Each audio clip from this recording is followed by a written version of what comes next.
This is Women Road Warriors with Shelley Johnson and Kathy Tuccaro. From the corporate office to the cab of a truck, they're here to inspire and empower women in all professions.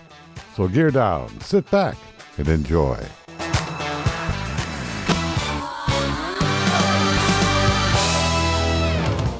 Welcome. We're an award-winning show dedicated to empowering women in every profession through inspiring stories and expert insights. No topics off limits on our show. We power women on the road to success with expert and celebrity interviews and information you need. I'm Shelley. And I'm Kathy. Many of us have been there. We meet someone we think is the perfect match, a soulmate, that person we can spend the rest of our lives with. But sometimes we end up with a real dud. We overlook the faults and foibles of the other person with the belief that we can fix that person. Maybe we're blinded by the dance of love. That push and pull leads us down a deep rabbit hole. There's a better way. Mariya Graestone shows women how. She's a love and relationship coach who helps women who are ready to break their cycle of difficult relationships. Mariya helps women love themselves and teaches that relationships do not define us, and love is unconditional. She teaches people to root their security from within, not from another person. She talks about things like better boundaries and unlocking love. Since relationships define the course of our lives, both good and bad, we wanted to talk to Mariya so we can empower women. Welcome, Mariya. Thank you for being with us. Thank you so much, Shelley and Kathy. I'm delighted to be here. This is so exciting. Oh my gosh. I'm so looking forward to your insight. You know, they say we have to kiss a lot of frogs. And it seems from my experience, I've kissed a lot of lecherous and manipulative toads who've peed on me when I picked them up. I'm sorry, that's hilarious. And it's interesting that you say that because there's this really big frog statue in Redondo Beach, and I have a picture of me kissing the frog. And the next picture, I made a quote about, here's me kissing a frog waiting for my prince. And then the next day I put the same picture, but now I'm kind of holding my head and I'm like, here's me still waiting. Still an ugly toad. Oh my gosh. Yeah. How do we get it wrong? How is it that we end up with some ugly toad that pees on us? Oh my. Well, I will say that, people are imperfect and sometimes we just stumble across a dud now and then. But my focus is more when it's kind of a pattern. And when we find ourselves with duds consistently, that's just a sign that, the human brain likes to recreate our formative dynamics, and relationships are just a really powerful mirror for how we're loving ourselves. How do we get stuck in that rut? It's very human nature. Whatever our imprinting conveyed to us is what love looks like. That's what our subconscious will then seek out to recreate through our romantic relationships because, being human is just so delightful. Okay. So is it rooted in our childhood? Oh, like most things, yes. Mm-hmm. Mm-hmm. Lovely. So if we had a really toxic childhood, we're going to seek out toxic relationships. Yep. Fortunately, though, like many human impulses that are problematic, we do have the option to kind of override them and learn how to choose in alignment with our values and goals instead of, operating on autopilot. It's interesting that you say that. Oh, sorry, Shelley. No, that's fine. It's because when I grew up with an extremely volatile stepfather, and I always swore I would never, ever be with a guy like that. And to the point where I screamed, I was very picky about who I was dating. I didn't date very much just for that reason. And it turns out the very guy I married was exactly like him, exactly to the T. And when I realized that, I instantly filed for divorce. I'm like, nope, I'm not reliving this thing. No way. Yeah. It's remarkable how skilled our subconscious mind is at picking up on things in people, from micro expressions, pheromones, just manners of carrying themselves, communication style. And it just knows how to find the person who will help us recreate those formative dynamics, even when consciously we're so sure we're picking someone different. So how do we override our subconscious? I mean, Ah, it's like it's working against us. yes, and that is the $1,000,000 question. Um, it's a process. It's a healing journey of, letting our relationships serve as a mirror to see what comes up, what gets triggered, and that helps us start to get some clarity on these patterns. And then, honestly, coaching is a great second mirror. We can't see the back of our head without two mirrors. And the relationship can serve as a really powerful mirror, and coaching can help serve as that secondary mirror to start to bring some clarity to what's actually going on so we can start to see the forest through the trees and find a path out. It really is the forest through the trees when you think about it. And people don't really see what's happening until they're knee deep in alligators or whatever else. And when you talk about a mirror, so it's a matter of what? Seeing that relationship's a reflection on what's going on in our subconscious? Is that essentially it? Or Yeah, basically, as an example for myself, my father was not abusive, but he tried to love me the best he could, and as a result, long story short, I ended up with a picture in my mind that love is trying to earn. Like, the picture of love is me trying to earn love, not actually having it. So I'm attracted to men who let me chase them and give me that experience of having to kind of prove myself or feel like I'm earning the love. And simultaneously, I end up rejecting men who are willing to offer love freely because that doesn't meet my blueprint. So I have had to do a lot of inner work. It's been a journey, and learning how to rewire what love is. I've certainly encountered that. The chase me thing, these high school games. Like, does he love me? He didn't call. Why isn't he not calling? What's going on? This power trip that some people play. Yep, absolutely. And it was a really big eye-opener for me one day when I realized that the person who I was chasing, I imagined them truly seeing me, like looking deeply into my eyes and listening and asking and wanting to really see me. And in that most realistic visioning that I had ever done, I had fantasized before, but I really tried to envision this thing I thought I was longing for. And in that vision, I recoiled. I was terrified of it. And I realized that I have encountered dozens of men in the course of my life that have been willing to show up and be there and offer love, and I was never attracted to any of them. I was thinking the same thing. After I made that initial mental association with my first husband and my stepfather. Mm-hmm. I would have been fine, but I started drinking heavily, and then my decision making went from bad to worse. And it took me to go to therapy at the age of 40, when I had to actually ask the counselor what the word boundaries meant and what codependency meant. It took that, and it took me to unlearn all my traditional brainwashing, all my thinking patterns, everything. I had to reshape and redefine who I was and relearn who Kathy was, at the age of 40. Mm-hmm. Well, once I did that, then I was able to recognize the pattern. Yep.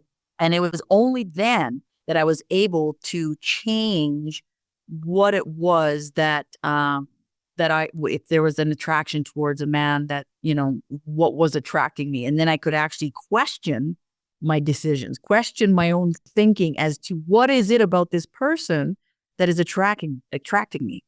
And I really found that made a huge difference in my mate. Like my next husband was an absolute joy. Like, he's just 100% amazing.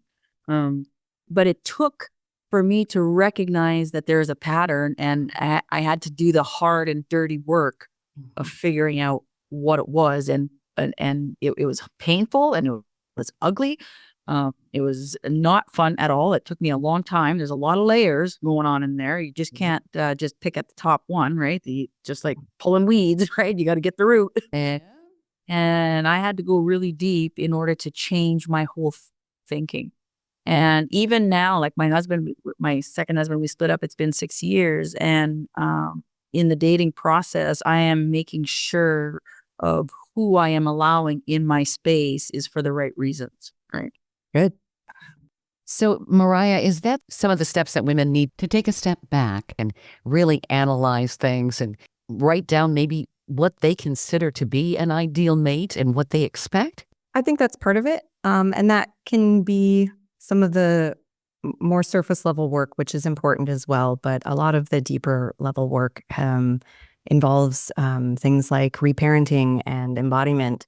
We have to completely reconfigure the relationship we have with ourselves to start, because that's the foundation of all of our relationships with others. Mm-hmm. And getting in touch with our inner child, our young wounded self who lives on in us, is a really important first step. I usually encourage people to actually start having conversations with her. And I always assure people it doesn't make you schizophrenic. It feels weird and silly at first, but it has this wonderful catharsis. Your inner child finally starts to get to be heard. And meanwhile, it starts to sort of strengthen your inner mama bear too. And so you're simultaneously nurturing and maturing yourself. And this is a really foundational part of the healing journey. How do you have a conversation with your inner child? You appear schizophrenic and you say, "Hey there, how are you doing? Oh, I don't know, I'm kind of scared. I'm feeling a little bit lonely and I'm worried about this or that." And it's like, "Oh, okay, well, that's really understandable. It's, that makes sense that you would feel that way." And you just have a back and forth and ask your inner child how she's feeling and offer her some validation and literally give yourself a hug. Okay. I've talked to myself for years since I was a kid. I don't always listen to my own advice, though. Right. Right. It's a different kind of conversation because you end up sort of, a back and forth role play, switching sides a little bit. Whereas the kind of day-to-day talking to yourself, it's more just like thinking out loud. Stay tuned for more of Women Road Warriors coming up. Dean Michael, the tax doctor here. I have one question for you. Do you want to stop worrying about the IRS? If the answer is yes, then look no further. I've been around for years. I've helped countless people across the country, and my success rate speaks for itself. So now you know where to find good, honest help with your tax problems. What are you waiting for? If you owe more than $10,000 to the IRS or haven't filed in years, call me now at 888-557-4020 or go to mytaxhelpmd.com for a free consultation and get your life back. Industry movement Trucking Moves America Forward is telling the story of the industry. Our safety champions, the women of trucking, independent contractors, the next generation of truckers, and more. Help us promote the best of our industry. Share your story and what you love about trucking. Share images of a moment you're proud of. And join us on social media. Learn more at truckingmovesamerica.com.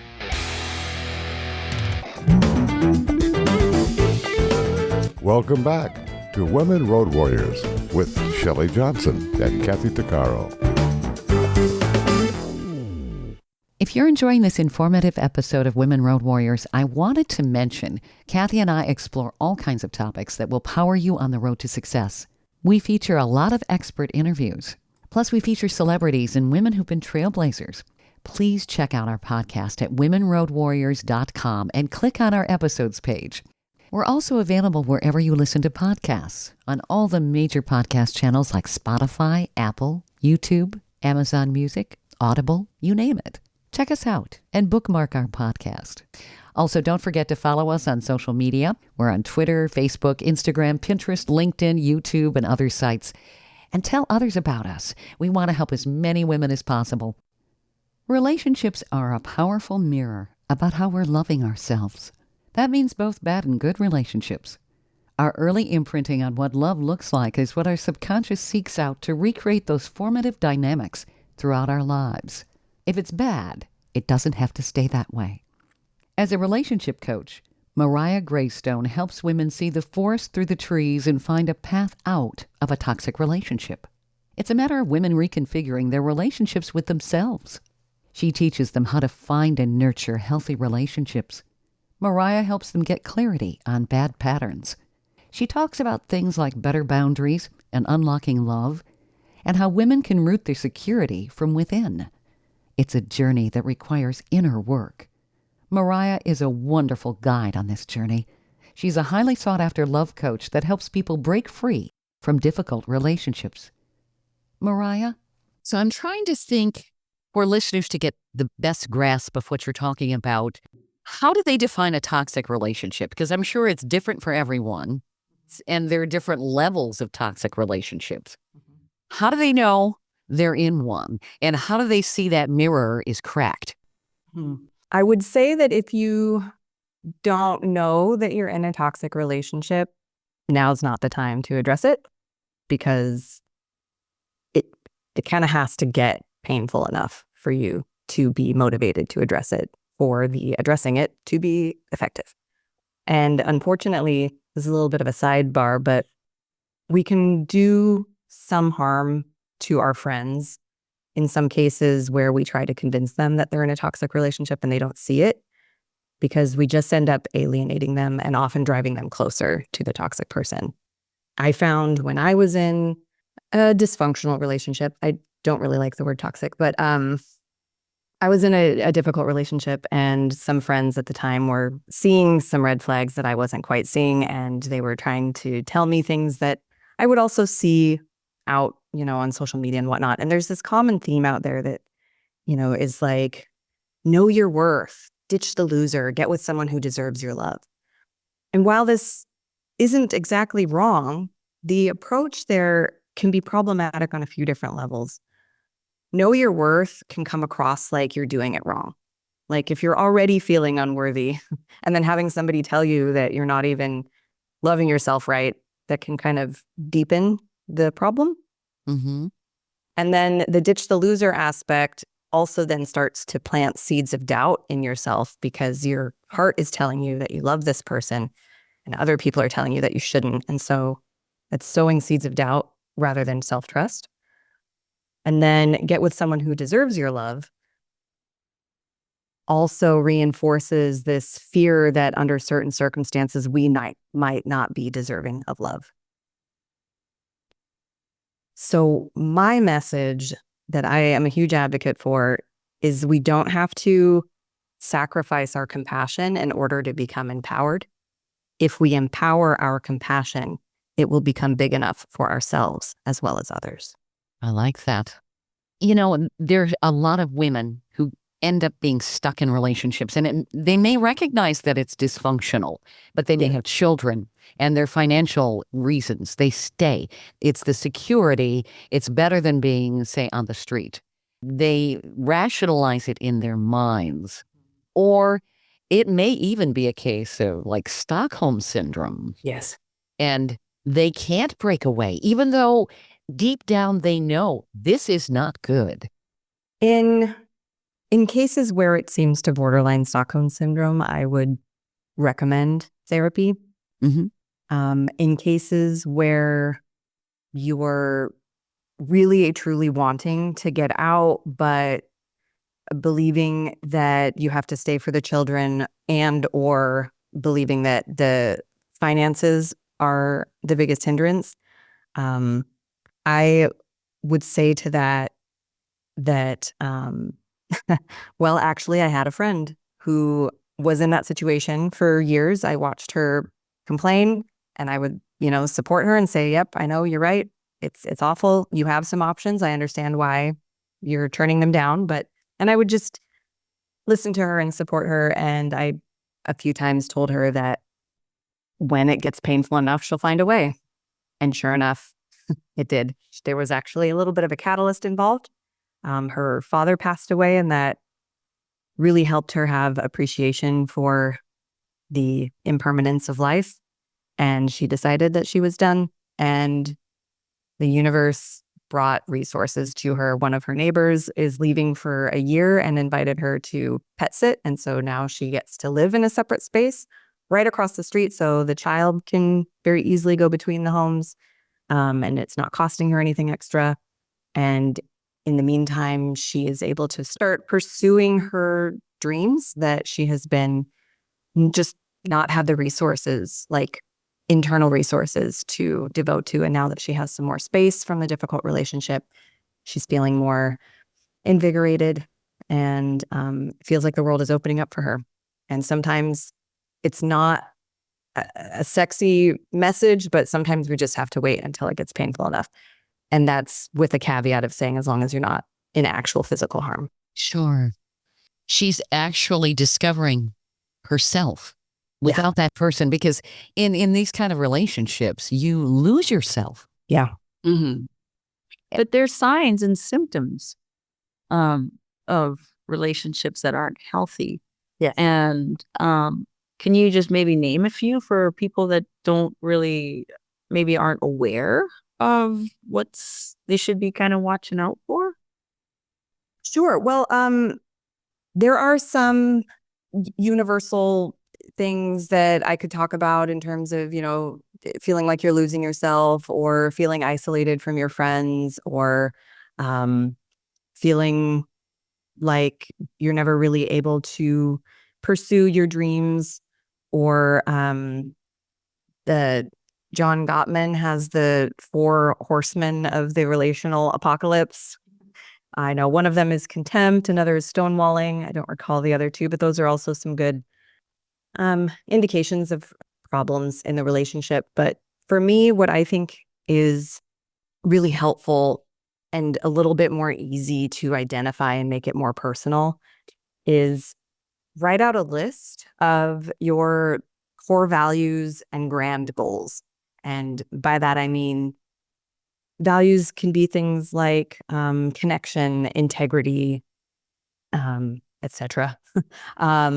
And I think if you come up with there's a lot of them and we all resonate with most of them, but if you can kind of pick your top 5, this can help with like a compass heading. And then your goals, we might have a lot of means goals, but our end goals usually are in terms of growth, experiences, and contributions.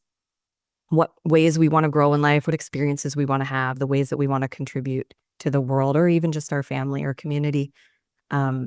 So when you have some clarity on your values and goals, you can start to notice when you're out of alignment with those. And to bring the practice even deeper, when you develop a relationship with your body, and I don't just mean body image, but like bringing your awareness into your body and feeling the sensations in your body and recognizing what feels like alignment with your truth, what feels good versus anxious. And then you can start to notice when you feel out of alignment. And when you have some clarity on those things, you can start to develop, instead of kind of what you're talking about with external red flags, you can start to notice your internal red flags. And for me, a big one is defensiveness. Like, it's one thing to explain yourself, especially to someone new. Oh, right, you don't know me. Sorry, that you need some more context. Let me explain that better. But when I find myself defending like my choices or my meaning or my goodness, that's a red flag for me. It's not something that comes up in all of my interactions. There are plenty of relationships. I have friendships, people in my life where I don't feel like I need to defend myself. Those are safe relationships. In connections where that behavior is coming out of me, that's how I know that connection is not aligned for me. So all of that to say that when you're in a relationship, if you are feeling anxious, if you're finding yourself defending yourself, some other internal red flags for me are a sense of urgency or fantasy. All of these types of things can help you notice when you're out of alignment, and any relationship where either person is out of alignment is doomed to fail. So you need to be very aware of all of these things. And I think a lot of people do go into autopilot and they aren't necessarily aware of how they're truly feeling. Also, when they first meet someone, they get caught up in that infatuation period where hormones are raging and that sort of thing. See, that's never a good barometer or navigation. That's a bad GPS. Yeah. At a minimum, learning to notice when you're dysregulated and knowing that when you're dysregulated, you can't really trust yourself. That's a great start.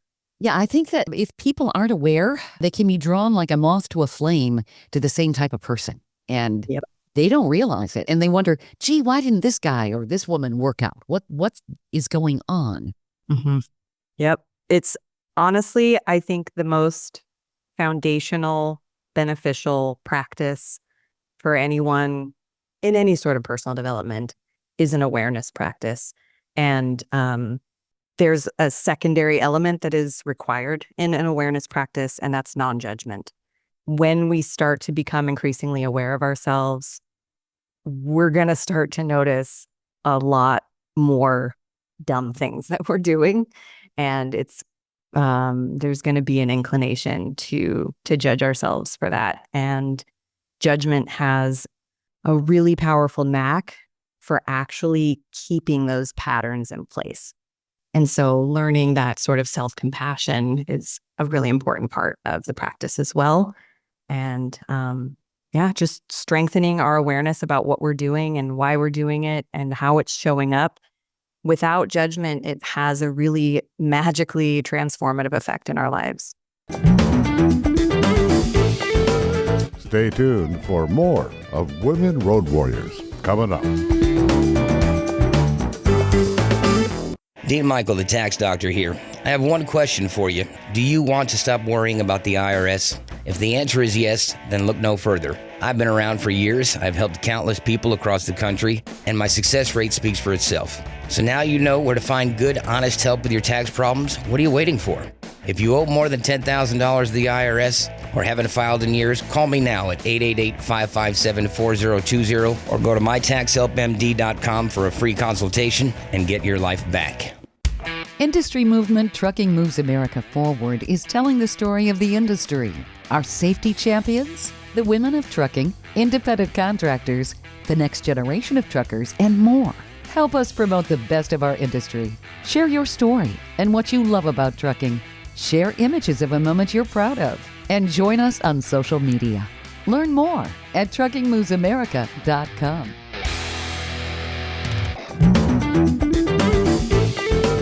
Welcome back to Women Road Warriors with Shelley Johnson and Kathy Tuccaro. It's important to know your self-worth when you're in a relationship. Sometimes it's hard to do when we give ourselves mixed messages and rationalizations. The problem is, too, when you have friends telling you to ditch the loser, it can actually encourage self-doubt. Depending on our own self-worth, getting with someone who deserves our love often triggers feelings that we're not worthy, so we choose people who aren't good for us. There are many reasons why people stay in a difficult relationship or choose partners like that. Our self-worth is something that we need to attain and protect. When we aren't in a healthy relationship, we need to be compassionate with ourselves as we do a deep dive into why. These are some of the things Mariya Graestone talks about. She's a love and relationship coach who helps women who are ready to break their cycle of difficult relationships. One of the books she's written says it all about the rebirth that she offers with the title, Becoming Secure in Love, From Push to Pull to Peace of Mind. Mariya teaches women how to love themselves and that relationships do not define us and love is unconditional. She teaches women to root their security from within, not from another person.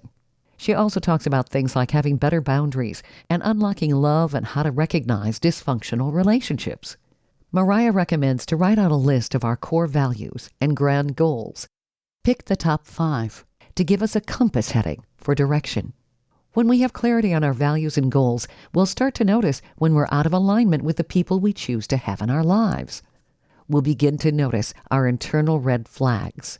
These would include things like anxiety or defensiveness, which would indicate maybe it's not a safe relationship. That's part of a vital awareness practice that also includes self-compassion without judgment.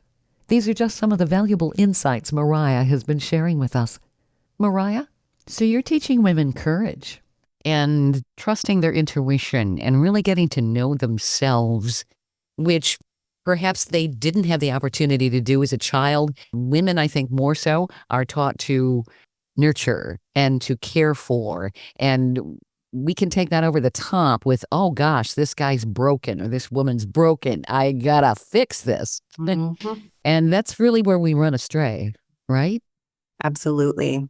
In a lot of these instances, these women were brought up, and men too. There's a lot of formative dynamics that led the child to believe that they were responsible for their caregiver's stability. Happiness is almost too strong. They just felt responsible for their caregivers to be okay so that they could be okay. And that's where that rescuer fixer pattern comes out. And then we seek out people who we can rescue so that it completes that picture that our subconscious is seeking to recreate. It's exhausting to do that sort of Yes. thing. And it really throws somebody off track of who they're supposed to be in the world. Yeah. And even though it's exhausting, funny thing about the human brain is that it is wired to maintain the status quo. Because if that path didn't have a saber-toothed tiger on it yesterday, even though it was full of brambles, it didn't kill us. So why try a new one that might kill us? Let's just stick with the one that didn't kill us. That's kind of the evolutionary reasoning behind it. But essentially, how we grew up, if that got us, if we didn't die in childhood, whatever happened, to get us to adulthood, the very primal part of the brain is like, let's just keep doing that.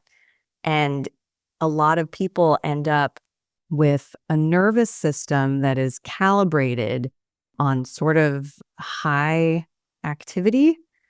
And so even though it's kind of exhausting, it's what's comfortable to the nervous system, even though it's not overall comfortable or safe or joyful. And the brain thinks like it prioritizes an uncomfortable familiarity over the discomfort of something new. So even though it's really exhausting to always be saving people, it's really uncomfortable to break through that and do things differently. You've got some very excellent insights here and some very empowering for women. You've got 2 books, actually, that are available on Amazon. One's Becoming Secure in Love, From Push and Pull to Peace of Mind. And you also have a self-guided workbook Called The Path to Interdependence. I love this. So people can pick this up and they can read it. And you also have information available on your website. It looks like you do retreats and workshops. Could you touch on some of this? I'm seeing some really powerful topics: better boundaries, unlocking love, peaceful power practice, and of course, self-love, which I think a lot of us are guilty, especially women. We don't love ourselves enough. Nope. If I could, I would just run around telling everybody that the solution is self-love, but it doesn't really land as the problem for people. So this is why I actually focus on relationships. The truth is, it's all like so many of our problems in life get resolved when we fix our relationship with ourselves. But a lot of people feel the pain point in their relationships with others. So that's why I frame a lot of my offerings around addressing those issues. But I actually talk very little about it. And I have been focused a lot on boundaries because that seems to really be speaking to people, and because I don't know why, but there's not much actually helpful information out there about how to develop healthy boundaries. There's a lot of talk out there about kind of what they look like, but not about how to get from point A to point B. That's very true. And it's a catch-all term. It's just kind of a popular term. Poor boundaries. And people are like, well, what does that mean? Do I put up an electric fence? What the heck are you talking about, right? Yeah. And the funny thing you say about electric fence, the terms that I use to define what most people's boundaries look like are flimsy fences and spiked walls. Okay. There are people that say, oh, I don't have boundaries, or that person doesn't have boundaries. But in reality, we all do have boundaries. They just look different. Our boundaries are essentially the limits of our precious resources. And if we have flimsy fences, that's when people say, oh, you let people walk all over you, or you might feel like you're being used a lot, or you say yes too often, or you're really uncomfortable saying no. And then on the flip side, there's these spiked walls where no sounds like F you, or you're just completely inaccessible. And part of the reason that those are the two common options is that most people think that those are the only two options. And so if you're, afraid to hurt people, you're going to have flimsy fences until you get walked over enough that you like spring the spiked walls up and you're like, that's enough. Go away. Leave me alone. But you've been trying to avoid that the whole time because you thought that those were the only two options. You thought that saying no was automatically going to be hurtful. And then the people who have the spiked walls, like as a default, they do that because they think the only alternative is never saying no. There is an alternative. The middle way I call selective gates. And this is where you can learn to say no without disconnecting. You can follow a no with a yes. You can draw your boundaries around behaviors instead of people. And there are so many beautiful ways to let boundaries actually deepen intimacy and connection in your relationships. And it's all an outcome of this same healing work that roots our security within ourselves and builds a strong foundation in ourselves of self-love and empowering our compassion. I love that. So you can actually walk people through the steps, because if somebody is not used to putting up boundaries, healthy boundaries, they have no clue on how to do it. No clue. Yes. Yeah. I actually offer I'd say 6 to 8 weeks, because as it turns out, sometimes we end up having to skip a week or two, but it's a 6-session, one-on-one course, journey supported program that I call Better Boundaries. I love this. Now, do you work with people remotely? Can they do this via Zoom or something like that? Absolutely. Yep, Oh, that's my preference. Okay, excellent. You could be anywhere in the country, anywhere in the world. Yep. And still partake of your vast knowledge, which is, you're helping a lot of women. This is terrific. Thank you. Yep. And then for a deeper dive, I have a Unlocking Love course. It's a group program, and that one is 12 weeks. And we talk a lot about the same stuff. We just break it down even further. So these are actually some courses people could take. Maybe start with the Better Boundaries, then go to Unlocking Love to really go through the process, because self-love is a process, isn't it? It is indeed. It is. It's a journey. Yeah. It doesn't happen overnight. It doesn't change overnight. There's a lot of layers, like I was saying earlier, to uncovering who you really are, And I think what you're doing is absolutely phenomenal, because there's so many ladies out there who are looking for that assistance, because it's not always easy to do it on your own, Yeah. Nope. And thank you for everything that you're doing. Absolutely. Yeah. And I want to give a thank you also to anyone listening for whatever ways that you're showing up for yourself. My mission is to empower compassion in as many souls as I can. I want there to be more love in the world. And every instance of showing up for yourself brings more love into the world. Wouldn't that be wonderful? There is so much division and anger and hatred and violence. Love is the antithesis of that. Absolutely. Mm-hmm. I do like to say love is unconditional. Relationships are not. That's what boundaries are for. Yes, I love this. I saw that on your website. Those are words to live by. Agreed. Mm-hmm. I think one of the traps we fall into a lot is forgetting that love and relationship is not the same thing. Yeah. Love, Yeah. love is a verb. It's something that we do, but you can love someone and leave them simultaneously. Yeah. Love is a verb. You're right. And yes, you can still love somebody, but leave them, because you have to love yourself too. Absolutely. That's a tough one to do. You really do feel like you're on a teeter-totter. And a lot of times I think women have a hard time breaking away and showing up for themselves. Mm-hmm. Absolutely. I did. That difficult relationship I was in lasted 7 years. And the last year of it, I painstakingly, single-handedly, consciously uncoupled us because I started to realize that it was never going to be functional. It took me a long time to throw everything and the kitchen sink at it so that I felt like I had given it everything I could. And once I reached that point, I was like, okay, it's not going to work. And one of the things that I really had to overcome was some shame about feeling like I was weak, that I couldn't make it work. And what I eventually had to do is just accept the fact that I am a limited human and that this had brought me up to my limits, and that if I couldn't love myself in it, I couldn't really love him either. And the most loving thing I could do was really accept him for who he was and where he was at and what he was capable of, and fully accept me and where I was at and what I was capable of. And when I looked at that, I saw that a healthy relationship was never going to be possible. That's powerful. Yeah, I think a lot of people are held back too because they don't want to view themselves as failures.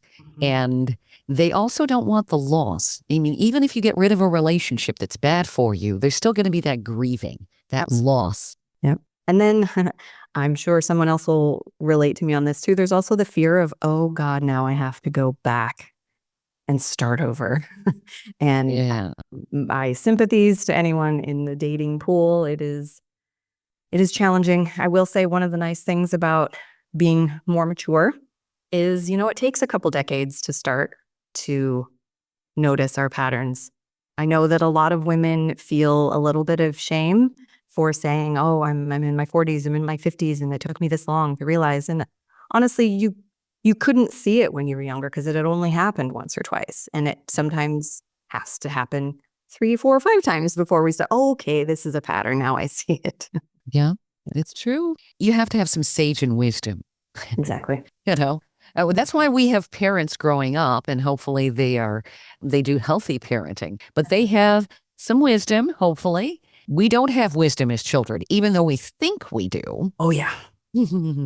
And teenage adolescence, it's amazing how we think we know everything once those hormones start raging. So much. I remember thinking, wow, my parents knew nothing about, the birds and the bees. Heck, how did I get here? Yeah, they did. But teenagers think that they've reinvented the world. Well, and then the fun thing is there's a lot of that,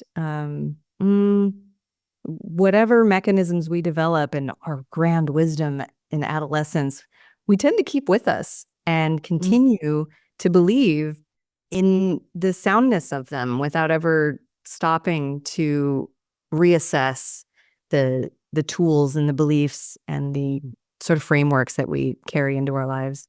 Very true. So this is all very much we talked earlier about how it's a journey. Yes, it is. Developing self-love and this healing process. And I also like to say that it's a lifestyle change. The same way they talk about, like the sustainable diets aren't like fad diets. They're not temporary things. You have to completely change, make it a part of your lifestyle to healthy living. And in the same way, we have to start to develop like lifelong habits to put into place to support our self-love and our self-care and our... Isn't that the truth? Yeah. Yes.